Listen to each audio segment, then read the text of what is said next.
Olá, seja bem-vindo ao canal. O meu nome é Fernando Mendonça e a aula de hoje vai ser sobre planejamento e organização do trabalho pedagógico.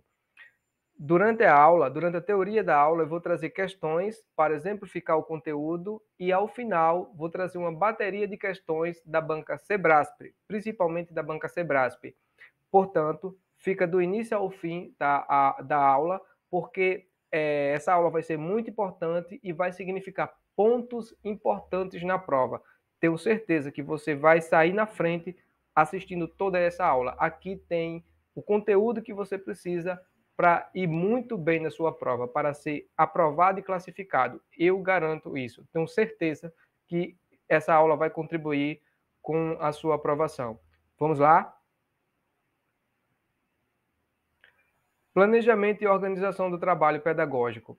Aqui tem algumas assertivas, alguns pensamentos que são pacíficos entre os autores. Por isso, apesar de parecer enfadonho, é muito importante que você se atente a ele, tenha eles memorizados, porque são com frequência objeto de provas. Vamos a eles. O planejamento de ensino deve levar em conta a realidade do aluno e da escola. De fato, o planejamento de ensino ele deve estar conectado à realidade do ambiente escolar e à realidade do aluno. Não pode haver essa desconexão. Esse planejamento de ensino deve estar ligado, deve estar conectado, deve considerar os interesses dos alunos, as especificidades dos alunos e do ambiente escolar. Considerar os interesses dos alunos. Como o próprio acabei de falar, esse planejamento deve considerar as particularidades dos alunos, os interesses deles, porque assim é mais fácil que os alunos prestem atenção em uma aula que possui relação com a vida dele, do que ele assistir a uma aula que não possui relação com a vida dele, não fala nada daquilo que eles querem ouvir ou daquilo que eles se interessam, daquilo que eles se interessam, porque é claro que a escola não vai ficar a reboque, ou seja, fazendo o que o aluno quer. Mas é claro que a escola deve sim considerar os interesses desse aluno e o interesse da comunidade e utilizar esse interesse para fazê-los, digamos assim, entre aspas, estudarem, evoluírem. Estudar sem aspas e evoluírem com aspas. Vamos lá. Deve ser flexível. Claro, o planejamento deve ser flexível. Por quê? Porque deve haver espaço para, em uma determinada situação, o professor adaptar aquele planejamento. Não foi possível fazer aquela aula, ministrar aquela aula daquela maneira, você a faz de outra, ministra de outra maneira.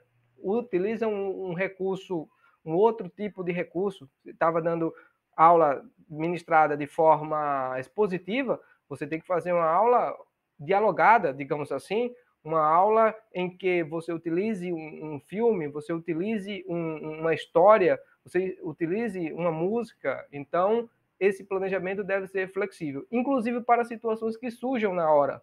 Né? O aluno fale algo e seja necessário que você intervenha e a partir dali você utilize os conhecimentos daquele aluno para ministrar suas aulas.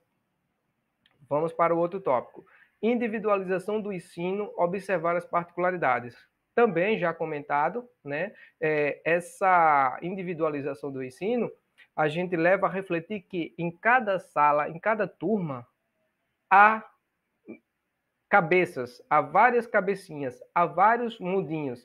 Então, naqueles mundos, a gente, professor, deve considerar cada mundo daquele em nossas aulas. E devemos ter isso em mente para poder dinamizar ou aperfeiçoar a nossa aula para que atenda àquela individualidade daquele aluno e daquele outro, né? De todos os alunos da sala. Então, é necessário que a gente tenha esse mecanismo, essa particularidade, essa habilidade, melhor dizendo, para conseguir essa individualização e observar essas particularidades para conseguir ministrar ministrar uma aula em que vá ser eficiente, ser eficaz para aquele aluno.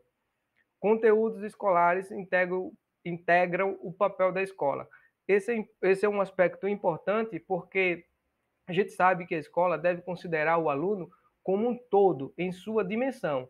No entanto, a gente não deve descuidar do papel da escola primordial, que é repassar não, digamos assim, construir conhecimentos escolares ou apresentar os conhecimentos escolares, porque é necessário que, além de considerar o indivíduo como um todo, a escola também tem o papel de apresentar para os alunos aqueles conteúdos que, de fato, ele deve ser ministrados de acordo com o ano em que ele está estudando, compreende? Então, não se deve perder de vista esse papel da escola, que é um papel mais relacionado a uma metodologia tradicional, mas que deve sim ser ensinado, deve sim estar na escola, deve sim ser o papel da escola ministrar esses conteúdos escolares.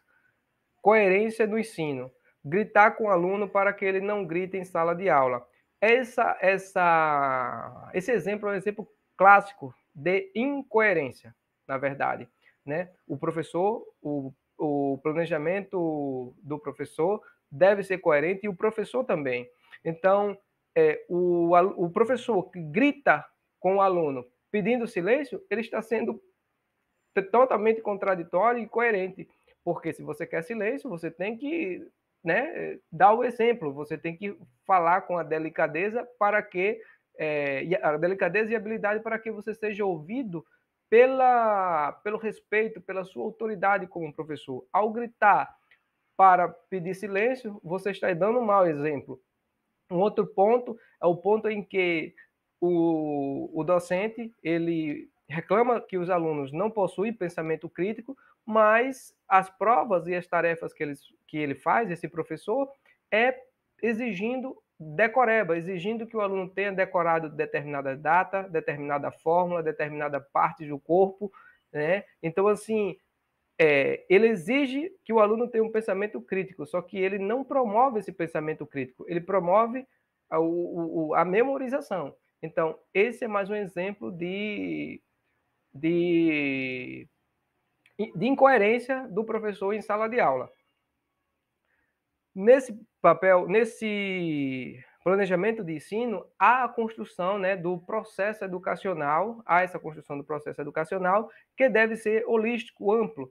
E o que é um processo educacional holístico, amplo? Holístico é que deve considerar todas as dimensões do sujeito, as dimensões afetivas, dimensões psicológicas, dimensões sociais, econômicas. Então, a escola também deve considerar um indivíduo como um todo, em todos esses seus aspectos. Aqui tem uma questão, essa questão é para exemplificar o conteúdo que a gente está vendo. Ela está dentro da nossa teoria. Banca FGR, especialista em educação básica, Prefeitura Cabeceira Grande, 2018. Vamos ler a tirinha. Lê a tirinha abaixo. Quadro 1. A professora, né? Crianças, essa semana iremos estudar as regiões Sul e Nordeste. Vamos aprender as diferenças entre elas e, segundo o quadrinho, as crianças falam. Oxente, finalmente vou poder contar um monte de história de minha terra. Aí a outra diz, Baguri, e eu lá? E eu lá dos Pampas. Vem o terceiro quadrinho e a professora menciona. A professora fala, não temos tempo para essas bobagens, Mariana.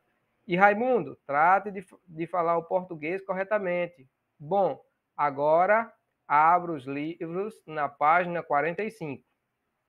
O trecho da aula apresentada na tirinha evidencia, aí vamos ver as alternativas, vamos ver o que é que essa tirinha evidencia. Letra A, atividades centradas no aluno, mas que levam em conta o engajamento e motivação dos alunos para o assunto a ser estudado. Errado, a professora não levou em conta o interesse do aluno, nem o engajamento deles. Ela preferiu utilizar o livro. Letra B, Planejamento sendo seguido a todo custo, mesmo quando eventos dentro da sala de aula indicarem uma mudança de direção. Corretíssima. De fato, os alunos queriam falar sobre a cultura do Nordeste e dos Pampas, mas a professora preferiu utilizar o livro e seguiu com um planejamento dogmático, rígido, seguiu o planejamento dela. Portanto, essa tirinha evidencia o que está escrito na letra B. Vamos ler a letra C e D para descartá-la de vez. Letra C. Conhecimento prévio sendo utilizado para introduzir a tarefa, garantindo assim que a atividade seja decisiva para o sucesso da aprendizagem. Errado. A professora não aproveitou o conhecimento prévio da Mariana e do Raimundo, que queriam falar lá dos Pampas e lá do Nordeste, e ela não aproveitou o conhecimento prévio dele. Ela seguiu o planejamento que ela havia feito de forma, né, bem ríspida. Bem ríspida não, bem rígida. Letra D. Recursos que podem ser tanto gerais, físicos e pessoais, sendo utilizados para garantir a efetividade da ação pedagógica. Não. Foi utilizado recurso físico, que é o livro, mas não garantiu a efetividade da ação pedagógica, porque os alunos queriam ir para uma direção e a professora se recusou a fazer isso, mesmo estando de acordo com o planejamento da aula dela, ela só iria adaptar um pouco, ela preferiu seguir o livro ao ouvir o conhecimento prévio dos alunos. Portanto, a letra correta, que evidencia o que está na telinha, é a letra B, e as demais estão incorretas pelo que já expus. Vamos lá. Planejamento de ensino.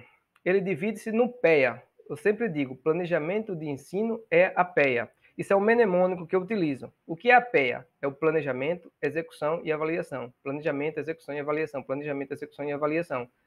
Esse planejamento deve contemplar o quê? Deve contemplar conhecimento, deve contemplar o aluno e deve contemplar o professor.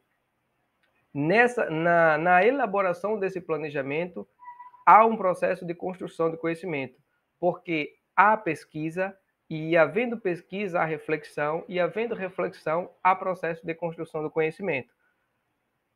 Ensino versus aprendizagens.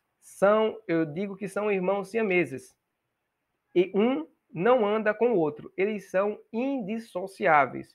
Portanto, não existe aprendizagem sem ensino e não existe ensino sem aprendizagem. Se existir o ensino e não existir aprendizagem, é paradoxal, não existe o ensino. Ao mesmo tempo, também não existe aprendizagem sem haver ensino. Eles são indissociáveis, repito. E isso é importante porque a Banca Sebrasp gosta de fazer questões nesse sentido, de certo e errado. Então, é importante que você fixe esses conceitos. Vamos ver o que pensa Libânio sobre o assunto.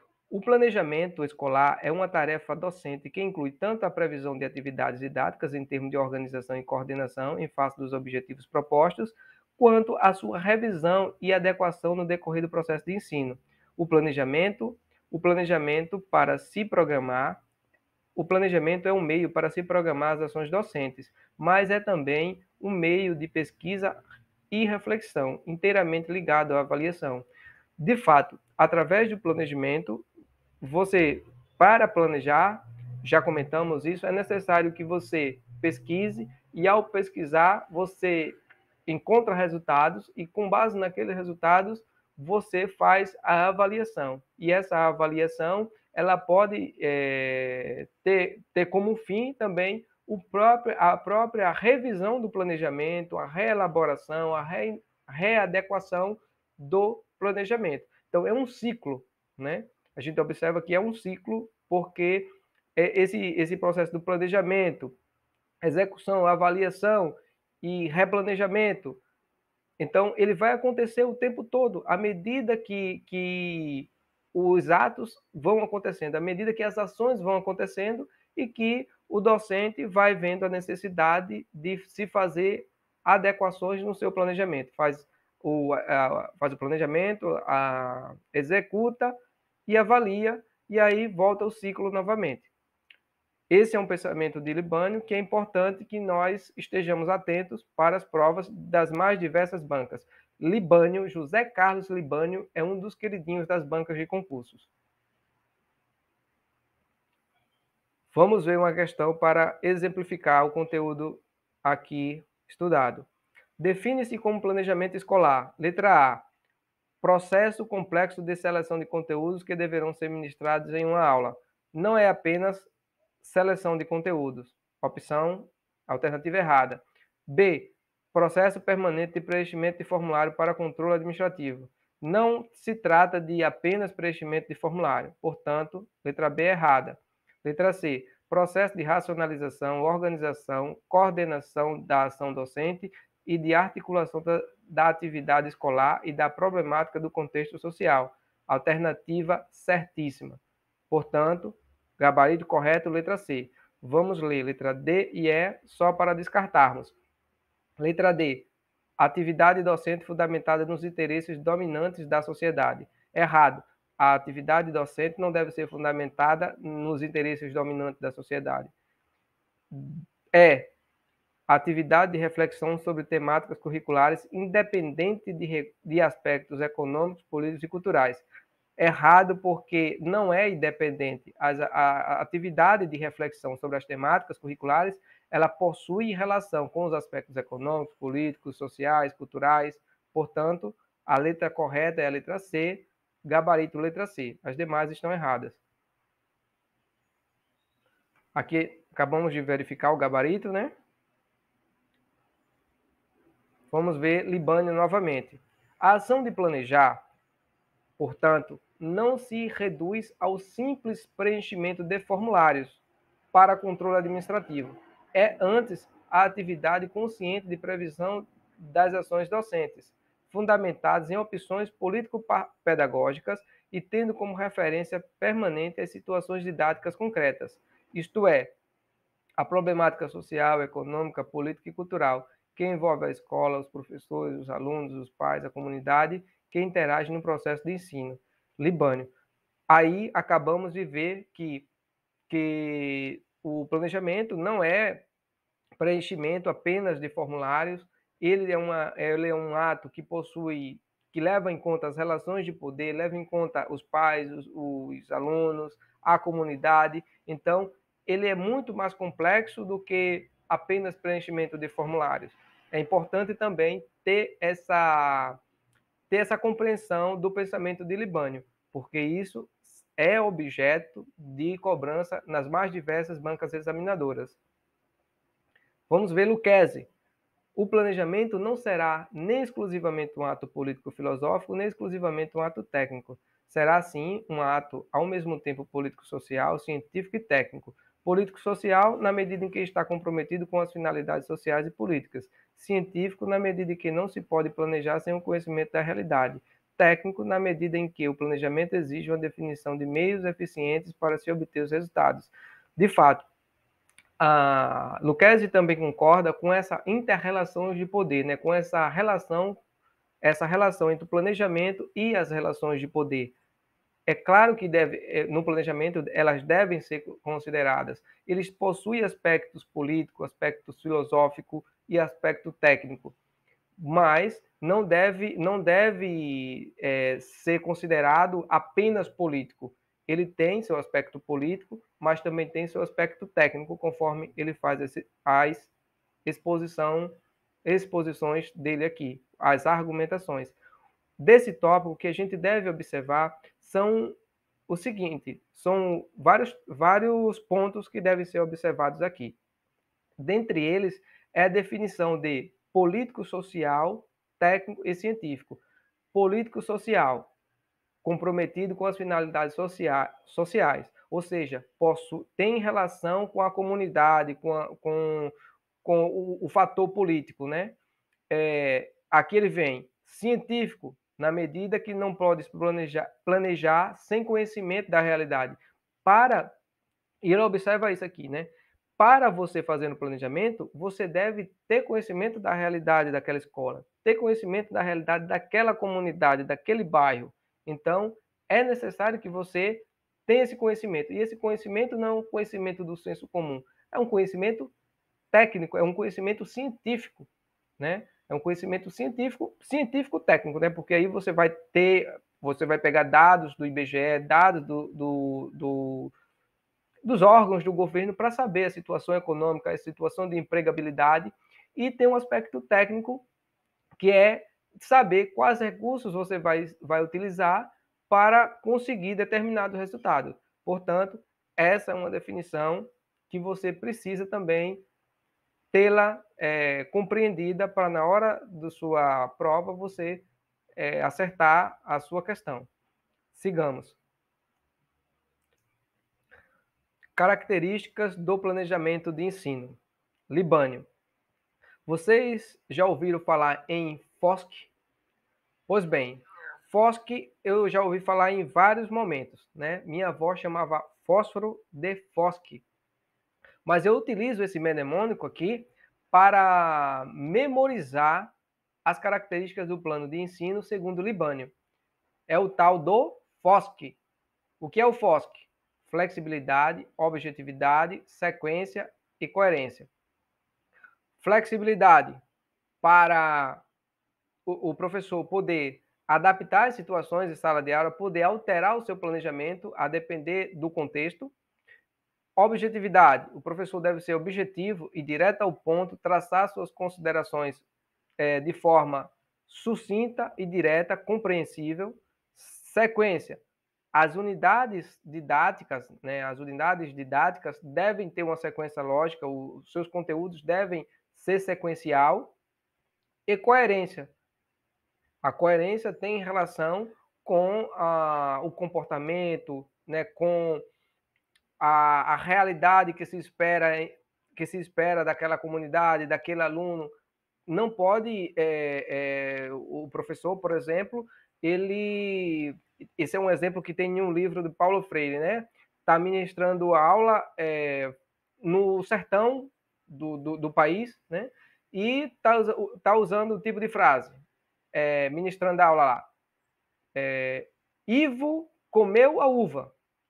Ora, no Nordeste, sobretudo na época que o autor escreveu o livro, é muito difícil ter pessoas com nome de Ivo. Uva, naquela época, então era muito difícil, né? Sobretudo no Nordeste, no sertão do Nordeste. Então, assim, Ivo comeu a uva. Isso é uma coisa que está num contexto, em uma sociedade em que a água é difícil, a seca é muito grande, não existe pessoas ali com esse nome, facilmente com o nome de Ivo. Então, isso é uma coisa incoerente, é uma coisa desconectada da realidade, é uma ação desconectada da realidade. E também representa uma falta de conhecimento daquela área, daquela região. Por isso, aqui estão as características do plano de ensino, né? Eu citei esse exemplo para mencionar a característica da coerência. Então, são 4 características do plano de ensino segundo Libânio. Você precisa levar para a prova. O FOSC, flexibilidade, objetividade, sequência e coerência. Você memoriza, fecha os olhos, memoriza e leva para a prova, porque segundo Libânio, as características do plano de ensino são essas aqui. Aqui você tem que memorizar, aqui você pode memorizar, viu? Porque na escola a questão é ter um pensamento crítico, né? A gente vai ensinar para os nossos alunos ter o pensamento crítico, mas aqui você precisa memorizar para passar no concurso. Agora vamos ver uma questão da IDECAM, adaptada. Pedagogo, Instituto Federal da Paraíba, 2019. Julgo item a seguir acerca das características essenciais do bom plano de ensino. Os enunciados devem ser claros, precisos, objetivos e sintaticamente impecáveis. As indicações não podem ser objetos de dupla interpretação. As sugestões devem ser inequívocas. Trata-se da objetividade e precisão. Correto. A objetividade e precisão também são sinônimos, né? Na prática são sinônimos. Também é a característica que a gente tratou ali da objetividade segundo o Libânio. É uma das características do plano de ensino. Portanto, a questão aqui está correta. Essa é uma definição que está correta.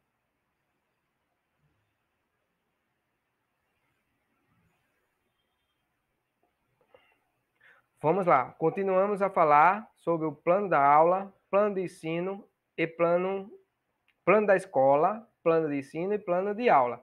Vamos agora falar dos 3. Plano da escola. O plano da escola é um plano mais abrangente, é o de maior hierarquia, digamos assim, né? Constitui uma orientação ao plano de ensino. Ele é um guia, é como se fosse um guia orientador das opções metodológicas da escola. Ele é elaborado coletivamente com os professores, com toda a equipe escolar. Já o plano de ensino, ele é um documento intermediário, um plano intermediário, comporta unidades didáticas para um ano ou semestre. Possui outras denominações, né? Plano de unidades didáticas, plano de curso. Então, se você tem no curso de pedagogia, ele vai lá ter o seu plano de curso, o seu plano de unidades didáticas. Se o ensino fundamental, tem lá as unidades didáticas do 7º ano, do 8º ano, e assim sucessivamente. Já o plano de aula, aí é bem mais fácil de compreender, ele constitui a especificação da elaboração, constitui a especificação do plano de ensino. Ele é um guia para a sua aula, ele é tipo um pequeno guia para você ministrar a sua aula. É você chegar em sala de aula e saber quais os passos você vai seguir. É claro que esses passos eles não são dogmáticos, não são rígidos. Você viu lá que a professora não modificou o planejamento dela, mesmo as situações de sala de aula mostrando que era preciso ela fazer alteração. Ela preferiu seguir de forma dogmática. Mas aqui, não, o plano de ensino, ele é um guia, ele é um rascunho, né, daquilo que você vai proceder na sala de aula, mas você deve ter a capacidade, a habilidade de alterá-lo a depender do seu aluno, da sua turma. Então, resumindo aqui, constitui a especificação do plano de ensino elaborado para um período de aula. A finalidade é orientar o docente em sua prática em sala de aula. Pronto. Aí aqui tem um mapa mental em que foi colocado aqui de forma de dentro para fora, do mais específico para o mais amplo. Plano de aula, vem o intermediário plano de ensino e o plano da escola, que é o mais amplo. Nesse mapa mental seguinte, eu botei dessa outra forma. Então, de baixo para cima, do mais específico para o mais amplo. Plano de aula, plano de ensino e plano da escola. Vamos agora resolver as questões, a bateria de questões que eu mencionei. Porém, como um exemplo de que o planejamento ele pode ser flexível, eu não irei responder essa bateria de questões agora. Eu irei fazer essa bateria de questões com vocês em um outro vídeo que está aqui na tela, né? Está aqui aparecendo como sugestão. Se não estiver, vai estar na descrição desse vídeo. Você vai lá e estuda todas as questões aqui, a bateria de questões que eu vou responder com vocês. Ela é importantíssima para você compreender o conteúdo e assimilar. Então, vai aqui e responde no próximo vídeo, responde todas as questões que eu garanto a você, que isso vai aumentar as chances de você ser aprovado. Eu não vou responder nessa aula por conta do tempo, porque senão o vídeo vai ficar muito pesado. Por isso, vai ser na próxima aula, né, que já está aqui gravada. Você já pode ir lá, clicar e assistir da mesma forma.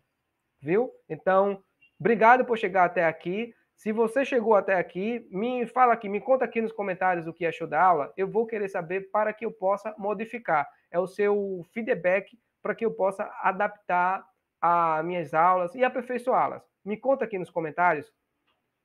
Obrigado e até a próxima aula que já está aqui.